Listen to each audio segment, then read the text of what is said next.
예, 시청자 여러분 안녕하십니까? 네, 안녕하십니까? 황장수와 김성진의 메디칼 세상. 우리 뉴스 브리핑에 외부 손님 초청 토론 중에 최장수 프로입니다. 아, 그렇습니까? 예, 좀 있으면 이름을 황장수와 김성진의 장수만세. 좋습니다. 장수만세. 이렇게 바꾸려고 합니다. 원장님 나와주셔서 감사합니다. 안녕하십니까? 자, 이제 대선이 뭐 한 열흘 남았는데 대선이 참 초반부터 김이 빠져가지고 그러네요. 별 재미가 없고 후보들은 열심히 토론해도 토론에서 잘하고 못한 게 표하고는 아무 상관없고 그렇더라고요. 실제로 지지자들은 토론을 못해도 잘해도 관계없이 열렬하게 그냥 지지한다는 겁니다. 그 미국하고 좀 차이 나더라고요. 미국은 옛날에 닉슨하고 케네디 때 케네디가 TV 토론 잘해가지고 좀 당선에 큰 역할을 했잖아요. 우리나라는 좀 약간 틀린 것 같아요. 지난번에 트럼프하고 힐러리하고 3번 토론했을 때 대부분의 언론들은 힐러리가 뭐 트럼프보다 훨씬 잘했다 이랬지만은 그랬죠. 온라인 여론조사에서는 트럼프가 8대2, 뭐 9대1 정도로 잘했다 이랬습니다. 그리고 보도 안 했죠, 우리나라에. 그래서 보도를 안 해서 제가 제일 먼저 이야기를 했지 않습니까? 그랬죠. 왜 온라인에는 저런데 여론이 빅데이터는 그런데 힐러리가 다 잘했다고 이야기하는 미국의 언론들 시각만 한국에 소개하느냐 그렇더라고요. 이렇게 이야기를 했는데요. 자, 그런데 한국에 대해서는 기득권층에서 정치를 하던 사람들이 주도해 가고 있어요. 보수가 무너졌을 뿐인데 보수가 무너졌다라는 것도 어쨌든 큰 이 보수 영남이 이번에 무너져가고 있지 않습니까? 이 부분이 참 여태까지 없었던 새로운 변화기는 한데요. 며칠 전에 있었던 프랑스 그 대선에서 1차 투표에서 의석도 하나 없는 중도 신당을 만들어서 나선 39살짜리 마크롱이 1등하고 그 다음에 거구라고 불리는 국민전선의 마린 르펜, 저 아버지가 옛날에 한번 이 대통령 후보 이 1차 투표에서 2등을 해서 올라간 적이 있습니다.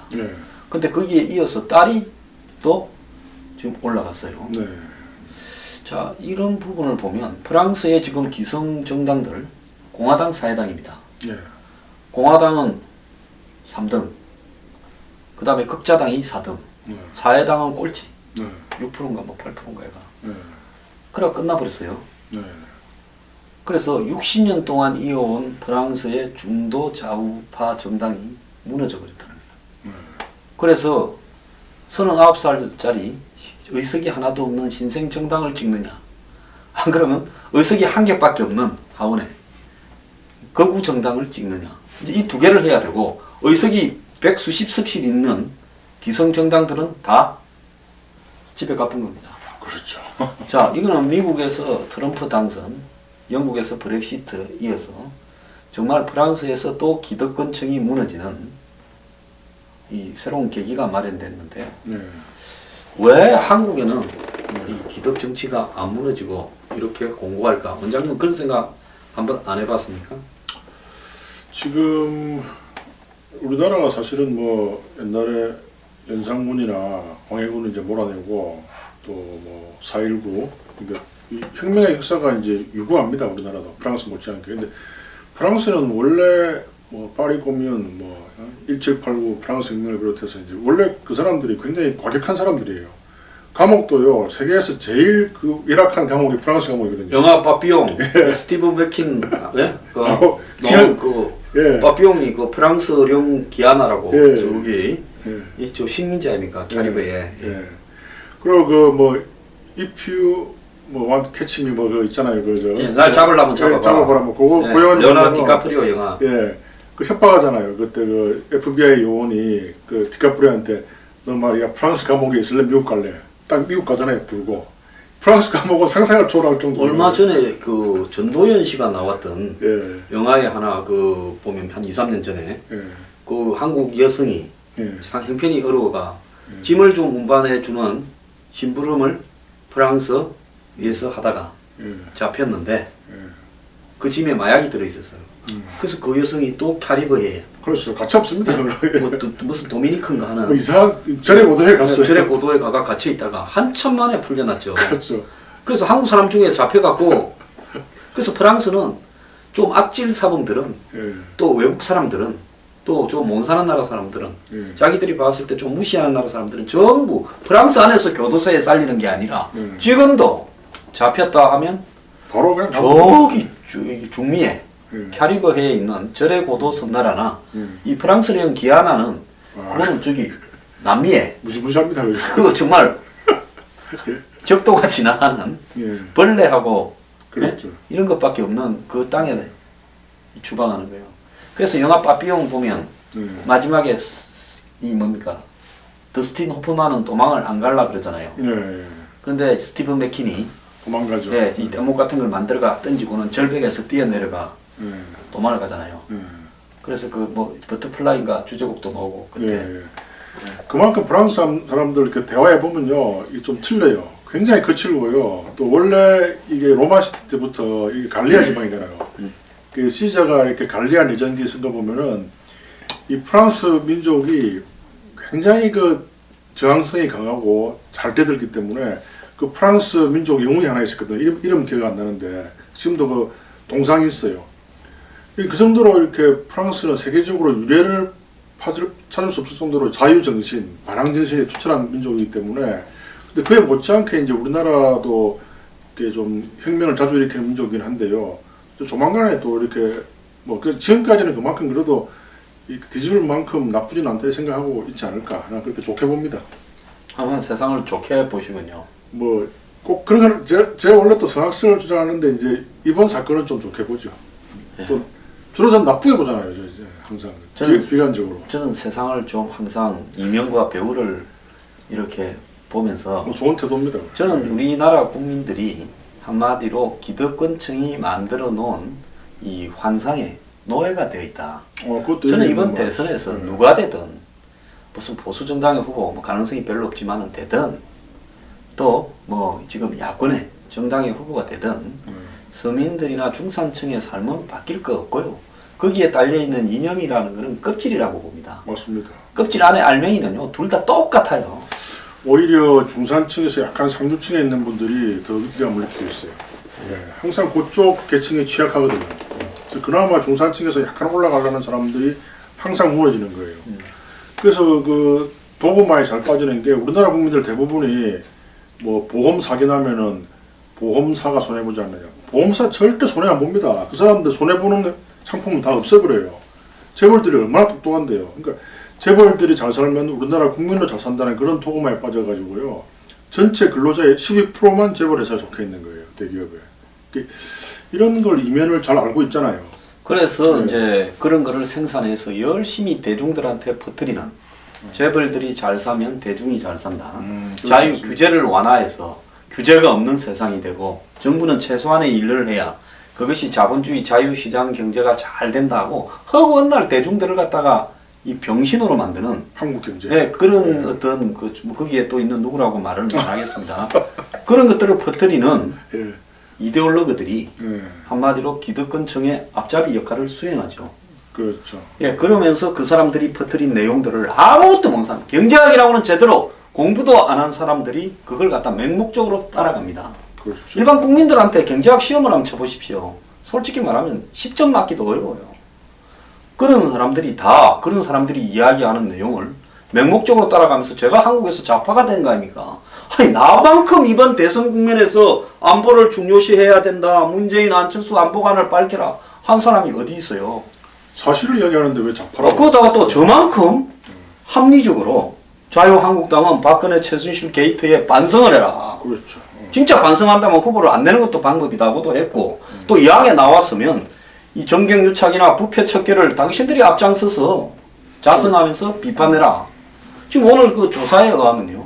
왜 안보를 그렇게 강조해도 보수 후보들이 지지율이 안 올라가는가 하는 중요한 원인 중에 국민들 중에 안보가 중요하다고 생각하고 그것만 강조하는 게 옳다고 생각하는 사람 숫자가 별로 없다는 겁니다. 안보도 중요하지만은 거기에 지금 제일 중요한 거는 그 위에 있는 게 경제다. 이토록 경제가 불평등하고 차별이 심하고 이 금수저, 흑수저가 되어 있고 이런 상황에서는 경제 이야기를 하라는 겁니다. 근데 유승민 후보 왜 자꾸 한번 문재인 후보가 유시민이라고 나니까 그때부터 나도 유시자까지 나가. 비슷하네요. 아이고 나쁜 분이에요. 그래서 문재인 후보가 예. 그래갖고 내가 저 옹았어. 예. 그게 나쁘다는 거지. 뭐 문재인 후보가 나쁘다는 게 아닙니다. 예. 또 될만한데 나도 아부 좀 해야 되나? 그러고 싶은 생각은 없고. 그건 알아서 하십시오. 예를 네. 들어서 한국 경제는 굉장히 그 그쪽으로 많이 예. 칭찬을 많이 하더라고요. 그 유승민 후보 같은 경우에는 본인의 독자적인 경제 개혁에 대한 보수로서의 훌륭한 가치가 있는데요. 예. 그걸 전파할 줄은 몰라요. 예. 그래서 이 보수 후보들은 지금 빌빌 싸고 있고 예.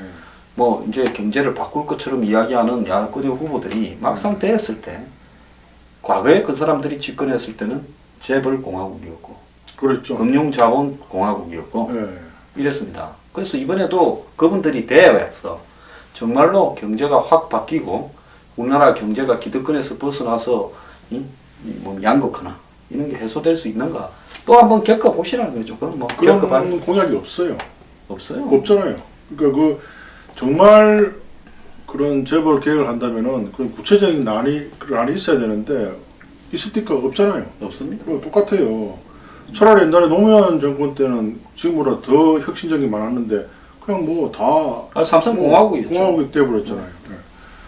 그래서 예. 이런 상태에서 뭐 바뀌어봤자 또 기득권이 지배를 합니다. 다만 이제 주로 판을 돌리는 예? 이 일종의 이 뭐라 그러나 도박판에서 판을 돌리는 게임 딜러? 플레이어가 딜러가 누구냐만 바뀐 거지. 뭐 먹는 판은 기득권의 판으로 간다. 제가 이제 이런 이야기를 하면 이제 또 한강수는 좌파야. 좌파적인 발언이 아닌데요. 근데 얼마 전에 조지 오원이라고 내가 그 책을 오늘 일부러 서점에 가서 하나 사왔어요. 예. 조지 오원이라고 하는 영국의 학자가 제가 이야기하는 거하고 똑같은 내용을 기득권 제목이 기득권청이야. 언제 준 책입니까? 그게? 한 2주 전에 나왔어요. 예. 그래서 내가 깜짝 놀라서 영국에도 나처럼 생각하는 사람이 있구나. 그러니까 이게 지금 한국뿐만 아니라 영국도 그런 기득권에 의해서 노동당, 보수당이 왔다리 갔다리 해도 기득권청에 의해서 가고 프랑스도 마찬가지인 거예요. 지금 세계 모든 지성이 고민하는 게 이제 재벌들조차도 고민하는 게 부의 편제성에 대해서 고민을 안 할 수가 없는 게 지금은 원래 이제 20대 80이 이제 지금까지 진료인데 지금 거의 1대 90 이상까지 돼가고 있거든요. 그들이 두려워하는 거예요. 그들이 다 역사를 알고 지성인들이 많은데 그렇게 부가 편제되면 될수록 뒤집어진다는 거는 너무나 잘 알잖아요. 아니 그러니까 이 전체로 벌어들인 이 소득 중에서 노동자한테 가는 몫이냐 맞냐 안 그러면 이 CEO한테 가는 몫이 맞냐 거기에 투자한 투자자들한테 가는 몫이 맞냐라고 봤을 때 이 투자자와 CEO의 몫은 점점 늘어나고 전체 벌어들인 몫 중에서 노동자들한테 가는 몫은 역사상 최고로 적은 단계에 비율상 그렇죠. 가 있어요. 그러면 이건 뭐는가 하면 내가 생산한 물건을 사줄 사람들이 점점 없어져 간다는 거예요. 무너지는 자, 것이 삼성이 한국에서 삼성병원에서 애가 태어나서 삼성병원에서 장례식을 갈 때까지 집도 만들고 뭐 컴퓨터도 만들고 핸드폰도 만들고 뭐 온갖 걸 다 삼성 예를 들자면 그걸 쓰지만은 이제는 그걸 쓸 수 있는 역량을 가진 사람들이 점점 줄어든다는 거죠. 점점 줄어들죠. 네. 폰도 중국 거 사고 컴퓨터도 중국 거 사고 병원도 안 가고 뭐 이런다는 겁니다. 그러니까 내가 아무리 지금 독점적으로 많이 벌어들여봤자 이제 내가 생산한 걸 소비해줄 이 소비자들이 없어져 간다 하는 부분에 대한 고민이 없는 거예요. 고민을 하긴 해요. 다보스 파럼이나 이런 데서 세계적인 석학들이 뭐 빌 게이츠도 마찬가지 고민을 하는데 문제는 답이 없는 거예요. 아니 글마들 그런 고민하러 모여가 네. 그 호텔이 말입니다. 비싸죠. 거의 무슨 7성급 호텔에서 네. 한 끼에 뭐 수백 불짜리 그렇죠. 식사를 하면서 저녁에는 또 젊은 네. 애인 데리고 내지는 뭐 또 마누라도 다 바꿔치기 하더만 그것까진 모르겠어요. 그렇게 와갖고 모여서 예? 저소득층과 양극화에 대한 고민을 이야기해요. 그게 진지하겠습니까? 그런데 문제는 답이 없는데 문제가 있고 이제 해답을 낸 게 이거는 인간 본성의 문제이기 때문에 철학으로 들어가자는데 철학에서도 해결이 안 되거든요. 그래서 이 참 답이 한번 좀 답을 하면 이야기 방안이 있으니까 경제학 다 배웠을 거 아니에요. 농경제할 때도 경제 다 배웠죠. 그러니까 제가 그 네. 답이 뭔가 하면요. 예. 이거는 이 시장 경제에 이런 식으로 맡겨가지고는 답이 없다. 국가의 개입에 의해서 분배를 조정을 해야 되는 것이 유일한 답이고, 또 기업은 점점 적은 투자로 많이 지배해서 많은 걸 갖고 가기 때문에 기업은 고용을 하는 일을 할 리가 없다는 거죠. 당연히 인간 본성이 네, 그렇다면 고용이라는 부분을 국가적으로 세금을 가지고 상당한 부분 커버해 가야 된다. 이런 부분에 대한 사회적 합의가 돼야 돼요. 그런데 지금 우리나라나 전 세계의 문제가 뭔가 하면 사회적 합의가, 예? 가진 자들의 언론, 가진 자들의 연구소, 가진 자들의 입장에 서서 전파하는 나팔수들, 그 앞잡이들, 그리고 정치인 관료, 법조인들까지, 금융자본가들까지 전부가 다 상류 기득권층을 형성해 있기 때문에, 그래서 정부가요 제조업에서 일자리를 창출하는 제조업을 많이 만들어내야 될 건데, 트럼프 한번 보세요. 미국에서 제조업을 만들려고 가진 노력을 다 하지 않습니까? 그런데 한국은 허구한 날 대통령 되면 부동산만 띄우잖아요. 뭐 제일 빠르니까요. 노무현 때 부동산 공화국이었지 않습니까? 전국토를 투기판으로 만들어가. 그리고 돈 버는 사람 많아요. 그 노무현 뜻이 아니라요. 재벌 뜻을 노무현이 반영을 한 거죠. 그래서 문재인 후보가 이 고민들을 어떻게 할 건가? 이거 앞으로 답을 내야 될 거라고 보고, 이거 답을 못 내면 똑같이 노무현 정권처럼 무너질 수도 있다라는 걸 제가 이야기를 하고 싶어요. 근데 이제 법인세 인상이나 이런 것도 이제 공약에 내긴 냈는데 그것도 참 해결책이 아니고요. 또 국가가 100% 규제한 게 이제 공산주의가 이제 실패한 건 또 증명이 됐는데 이 딜레마인 거예요, 딜레마.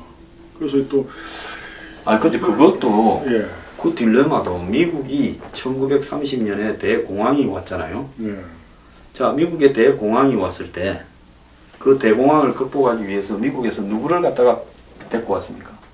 영국의 케인즈를 데리고 와가지고 국가 주도의 일자리, 뉴딜 정책, 뉴딜 정책을 했잖아요. 예, 그래서 미국의 대공황이 벗어나게 되는 중요한, 한마디로 완전 자유방임 시장 경제에서 국가 개입 경제를 갖다가 이렇게 만들어냈잖아요. 2차 세계대전도 상당히 큰 역할을 했죠. 그리고 또 2차 전쟁 세계대전에서 특수, 독일이나 이태리 같은, 일본 같은 나라들은 국가 주도형으로 한마디로 패권 국가로 갔지 않습니까? 어차피 독일이나 일본 입장에서는 자기들이 어떤 원자재가 많이 제한되고 하니까 어쩔 수 없는 마지막 선택이었을 수도 있고요. 근데 이게 쉬운 게 아니에요. 답이 정말 국가 규제나 법인세 인상으로 해결될 것 같으면 되는데 이게 또 답이 안 되는 거예요. 그래서 뭔가 좀 우리가 좀 더 연구를 해야 되는데, 인간 본성의 한계가, 이 가진 자들은 내가 물어봤어요. 이거 제 아는 사람이 돈도 굉장히 많은 대학 교수예요. 근데 이제 개업을 한 거예요. 그래서 이제 물어봤어요.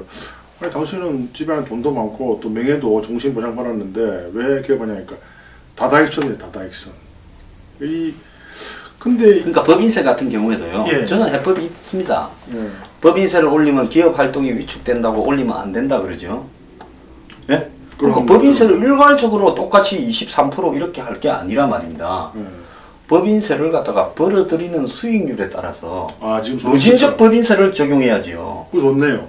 아니, 기업이라도 병원이라도 못 버는 사람한테는 법인세를 지금 22%다면 15%, 10%까지 낮춰주고요. 살게 해야 될 거 아닙니까? 수익률이 없는. 그 다음에 잘 벌어가 막 1년에 8조, 10조씩 내는 사람들은 법인세를 30%, 40% 내게 해야지요. 세계적으로 좀 그렇게 다 하고 있나요? 그렇게 해야죠. 근데 500조를 쌓아놓고 있는 사람한테, 뭐 한국의 30대 기업이 500조 이상 쌓아놓고 있지 않습니까? 그렇죠. 저것들은 쌓아놓은 게 아니라 투자고 어쩌고 하지만 어쨌거나 네.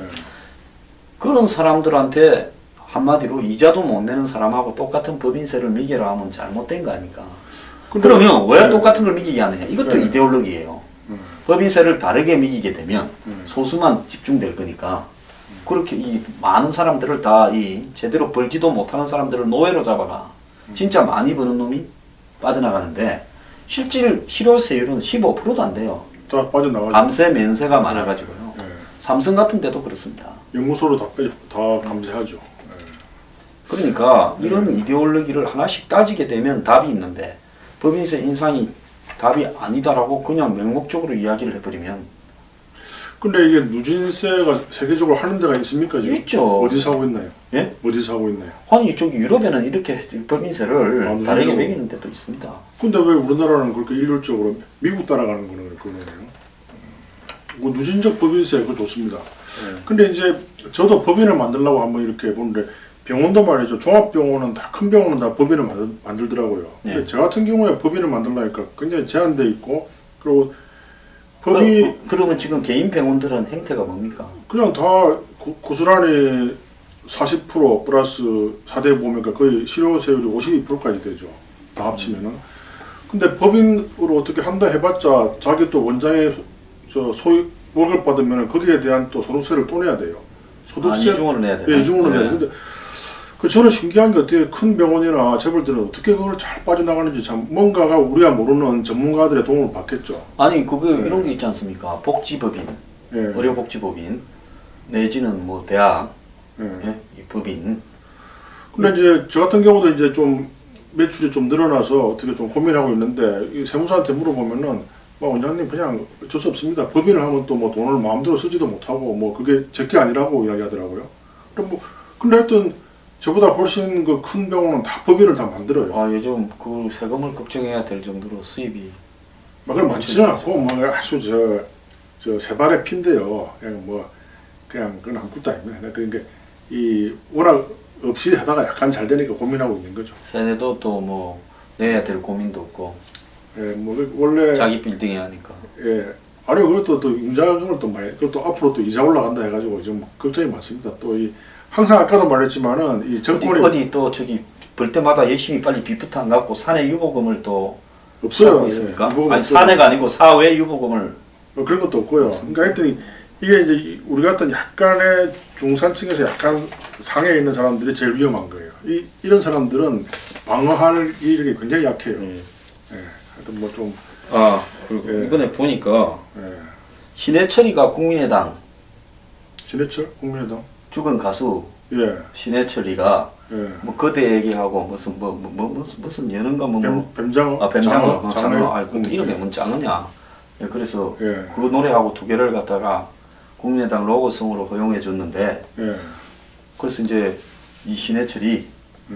그렇게 한 이유 중에 하나가 그 의료 분쟁 조정에 대해서 국민의당이 안철수 후보가 성의를 보여서 아주 많은 성의를 보였죠. 예, 그래서 이제 이 신해철 노래를 원래는 거대에게를 2012년에는 예.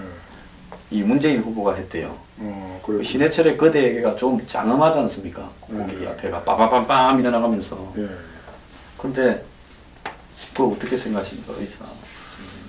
이게 이제 이게 이번에도 이제 산부인과 문제가 하나 터졌죠. 독일 산모가 뭐 1시간 반 동안 태아 모니터링을 해가지고 사망해가지고 1심에서 8개월 동안 근무형이 나왔어요. 예. 당연히 법정 구속은 안 됐는데 몇 년 전에 일본에서 후쿠시마 현에서 이런 일이 하나 있었어요. 예. 그래서 그 의사는 2년 동안 실형을 받았는데 예. 일본의 의사 사회가 난리가 났죠. 뭐 데모해가 이거 고의가 아니고 의사가 예, 고의가 아니고 그때 과실치사인데 이게 아니 모든 의사치고 일부러 환자를 죽이려고 하는 의사가 누가 있겠어요. 그렇겠죠. 그래서 예. 세계적으로 이렇게 판례가 뭐 벌금이나 이런 거는 모르겠는데 실형을 살게 한 거는 예. 없었거든요. 그래서 이제 이번 토요일 이 방송에 나가는데 이제 우리가 월요일 날 녹화했더니 예. 이제 이번 토요일 날 서울역에서 이제 저녁 6시부터 전국 의사들이 모여가지고 예. 이제 항의 집회를 한다고 돼 있어요. 이제 저도 예. 나갈 건데요. 예.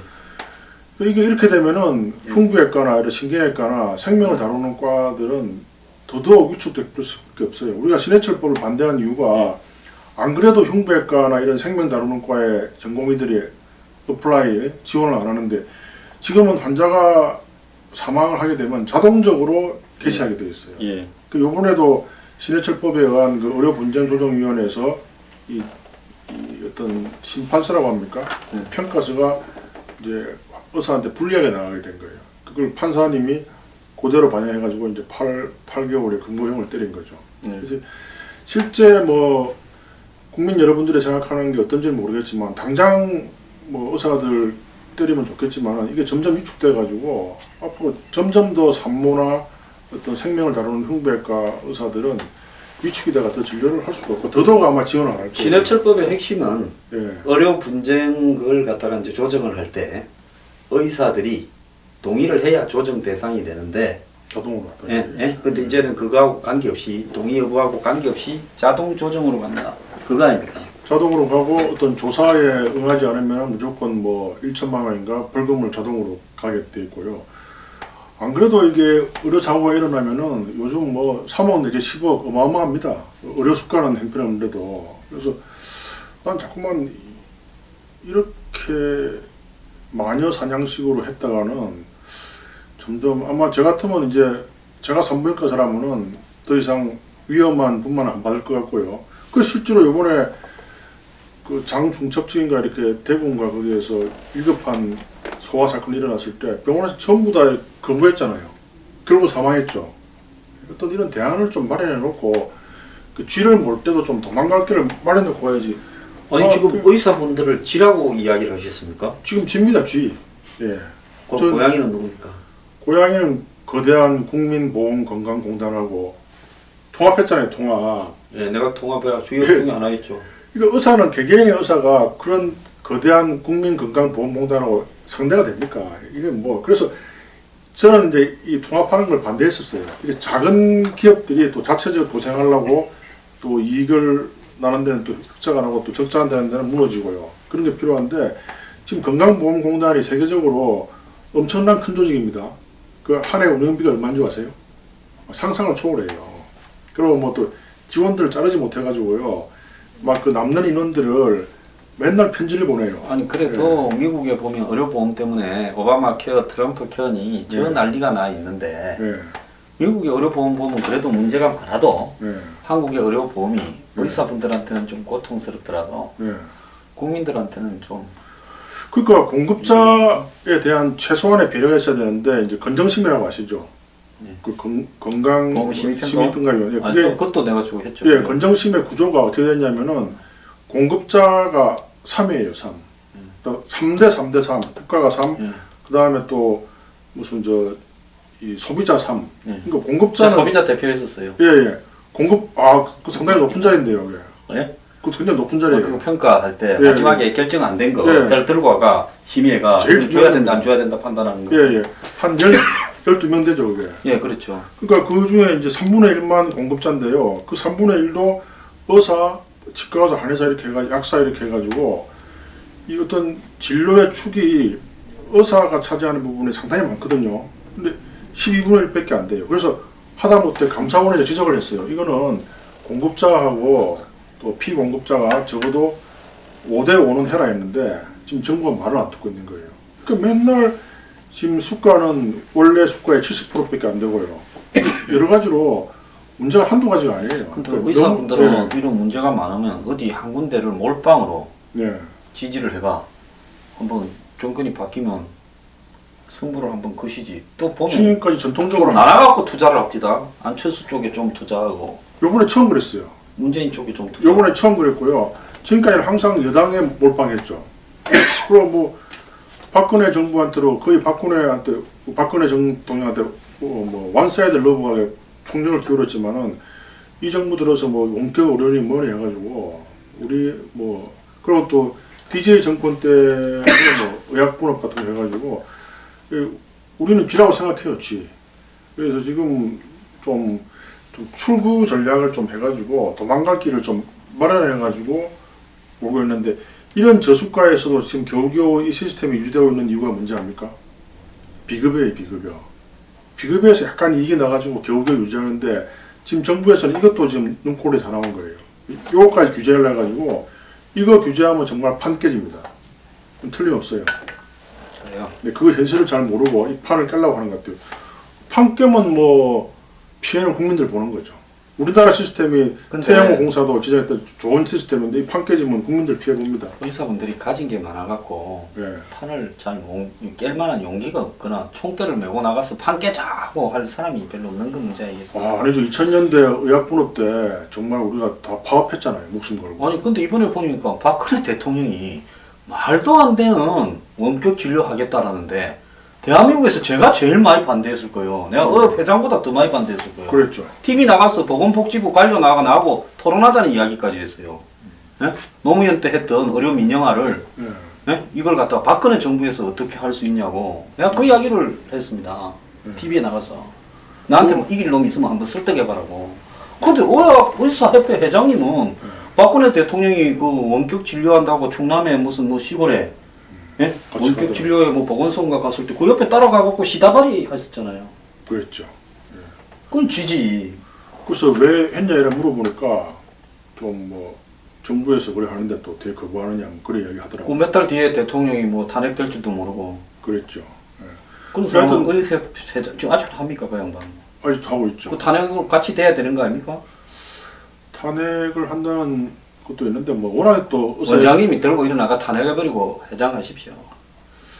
제가 좀 힘이 약해요. 그래서 그리고 저기 이게 탄핵을 또 협회장이 여러 번 당해가지고요. 이제 또 이제 좀 잘 협조해가 가야죠. 뭐.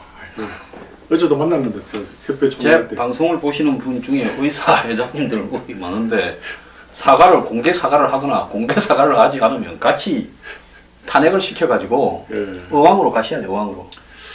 근데 또 사람이 또 순해요. 그 이제 추문진 회장이 또 저번에 어제 누가 또 만났는데 상을 주는데 그 상 받는 사람이 자꾸만 주문진 회장이라고 해가지고 저 강원도 주문진 있잖아요. 주문진. 주문진 비슷하게 했는데 그래서 그 실례인데 아무도 그 지적을 안 하더라고. 뭐 그런 말 들은 기억이 나는데 주문진 회장이 원만합니다 사람이. 주문진이라 하면 저기 저 38선에서 조금만 내려오면 주문진이잖아요. 강릉구에 예. 강릉위에 속초. 냄새가 많이 나요. 주문진. 예. 그러니까 예. 뭐 완전히 이거는 일부러 그랬네. 그런 것 같아요. 예? 근데 예, 일부러 모욕한 것 같아요. 일부러 니 저 옛날에 보면 제 고향 옆에 그 삼천포를 비하하는 예. 발언을 많이 했거든요. 그렇죠. 잘 나가다 삼천포로 빠졌다. 예. 요즘 그런 말하면 이제 큰일 나요. 예.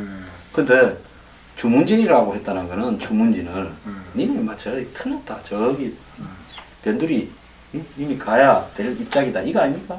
모르겠습니다. 하여튼 주문진이 요즘은 아주 관광지로 좋은 데인데요. 옛날에는 그 이 어폐물 이렇게 처리한 데라서 냄새가 좀 많이 났어요. 그래서 바닷가 경치 좋아갖고 쫓아가서 가보면 네. 예? 예. 냄새가 막 났잖아요. 그래서 이제 강릉 분들이 지금은 아닙니다.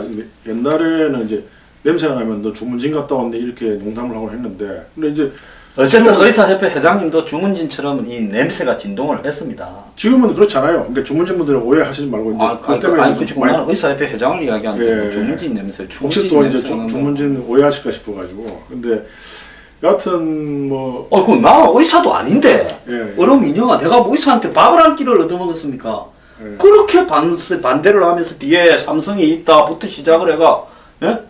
우리도 많이 반대했어요. 반대했는데 예. 그 회장이 박 대통령이 그거 지금 와서 생각하면 박 대통령이 삼성하고 특별히 친했고 맞죠. 또 삼성병원에서 메르스 파동이 났을 때 그걸 갖다가 봐주라고 다 이야기가 들어갔습니다. 있어가 삼성이란 이름도 빼고 징계도 안 하고 예.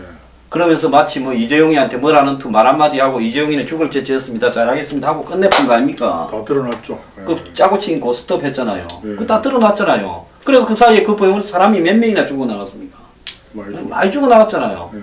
그렇게 한 그 삼성에 돈벌이 해 주겠다고 뭐 의사야 자기들 돈벌이에 이해관계가 있어서 반대했겠지만은 저는 그런 이해관계가 아니라 지금 원격 진료라는 것이 한국적 현실에서 말이 안 된다. 이거는 의료 민영화로 가기 위한 기계 팔아먹기 위한 그렇죠.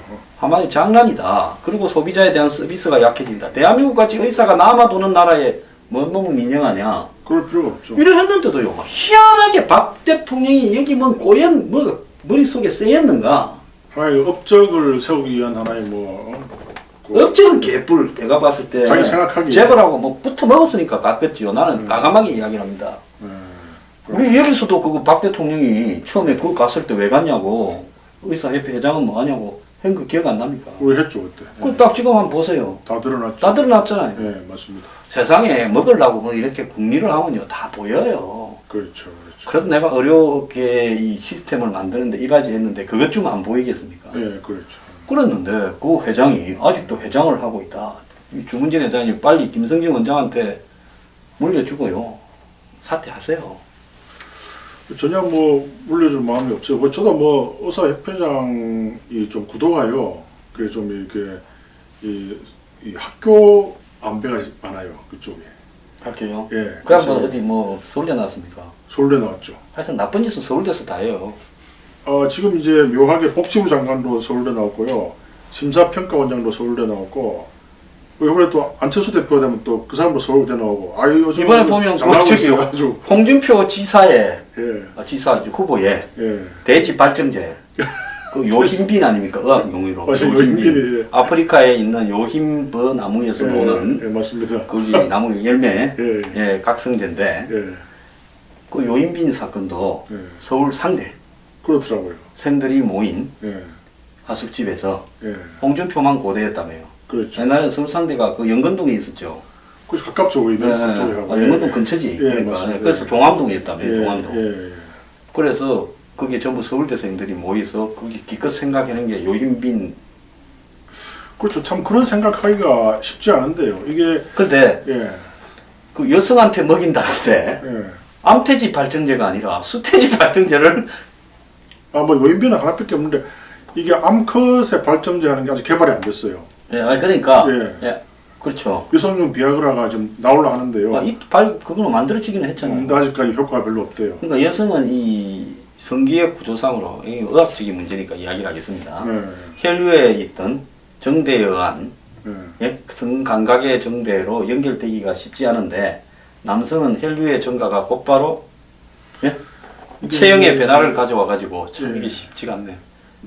아니 남성은 그게 이제 비아그라 같은 걸 먹는다 해가지고 쾌감이 올라가는 건 아니에요. 그 이제 구조가 단단해지는 거죠. 그래서 이제 이게 이제 구조로 단단해지면서 쾌감이 올라가는 약이 하나 있긴 있죠. 그 이제 마약이에요, 마약. 그 무슨 히로뽕 이런 거 있죠. 제가 근데 이제 그 수련회 할 때 이제 정신과 같은 데 가면 이제 히로뽕 중독자와 대화를 하거든요. 이 히로뽕을 맞고 이제 성관계를 하면은 상상을 초월할 정도로 좋대요. 그래서 그게 체험제라고 흔히 이야기를 하지 않습니까? 예. 그래서 그거를 잘 개발해가지고 이제 왜냐하면 실제로 많은 여성들 해가지고 이제 성불감증이 꽤 많거든요. 그리고 의학적으로 우리 그걸 개발해야 됩니다. 이 치료제로. 왜냐하면 이게 이제. 근데 왜 그걸 개발 안 합니까? 지금- 의사들이 전부 남자들이 대부분이니까 남자들만 즐거운 약을 개발하고 여자들이 즐거워지는 약은 개발을 안 하는 겁니까?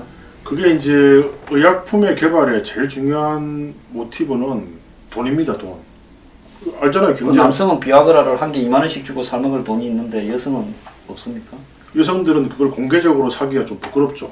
병원에 가서 나 여성 흥분제 줘요. 이게 그럼 뭐 자판기로 하면 될 거 아닙니까? 박 대통령이 좋아해서 의학 자판기, 약품 자판기 만든다 했잖아요. 자판기로 하기에는 이게 전문의약품이기 때문에 또 어려움이 있죠. 그래서 그러면 예. 가가지고 영수증 이거 이 병원에서 예. 처방전을 떼와가 처방전 옆에 바코드 같은 걸 하나 딱 붙이면 그 바코드만 딱 갖다 대면 자판기로 팔면 그것도 이제 우리가 아까 말한 원격 의료의 이제 하나의 단계라 이걸 반대했었죠. 자판기. 근데 그거는 진짜 창피스러운 걸 갖다가 예. 그래서 이제 마케팅 이 모든 제약회사에서는 왜냐하면 약을 하나 만들려면은 그게 한 20년 걸리거든요. 그래서 약 하나 잘못 개발하면 몇십억 달러 손해를 보기 때문에 미리 그 리서치 마케터가 굉장히 연구를 많이 합니다. 그래서 남성용 비아그라는 이게 돈이 되겠지만 여성용 흥분제는 조금 시장이 좀 위험하다니까 아주 적극적으로 개발 안 할 수도 있죠. 그럼 여성은 언제까지 마약에 의존해야 됩니까? 마약에 의존하는 여성은 별로 없긴 한데요. 그래서 옛날에 한국에 뭐 여자 탤런트 한 명이 문제가 됐을 때 히로뽕. 뭐 저하고 성이 비슷한 분 아주 이미지 좋았죠. 무슨 아시 근데 그게 빨리 의학적으로 빨리 개발은 되긴 돼야 됩니다. 근데 이게 참 문제가 이 의료도 이게 항상 경제에 종속이 돼가지고 제약회사들이 돈 되는 약만 만들려니까 좀 그렇죠. 그렇습니까? 그렇습니다.